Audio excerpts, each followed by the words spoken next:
DJ Amresh दरभंगिया, हनुमान चौक कटरा। आकांक्षा DJ sound Katra, Hanuman Chowk Darbhanga. Radhika recording studio Saharsa. तोरा से उम्मीद न रहा कहूँ दिल तोरा भी, तोरा से उम्मीद न रहा कहूँ दिल तोरा भी, दोसर के कोई के न काल इज्जत से खेल के लात कोई मारता, इज्जत से खेल के लात कोई मारता। अब तोहर खुला कहया काल गे तबे तोहर खुला कहया काल गे। आकांक्षा DJ sound Katra, Hanuman Chowk Darbhanga. DJ Amresh दरभंगिया, हनुमान चौक कटरा।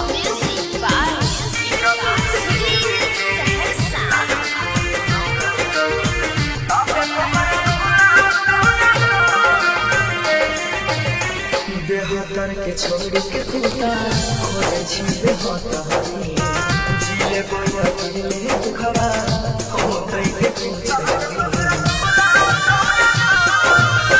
बेहतर के छोड़ के खुदा खोले छिपे होता हरी, जिले बोया दिले दुखड़ा होते के पूछे। खोट रहनी अतने पर न पइलिया देखै है नया पान सकाल गे, इज्जत से खेल के लात कोई मारत। अब तोहर खुला कहया काल गे तबे तोहर खुला कहया काल गे। आकांक्षा DJ sound Katra, Hanuman Chowk Darbhanga. DJ Amresh दरभंगिया, हनुमान चौक कटरा।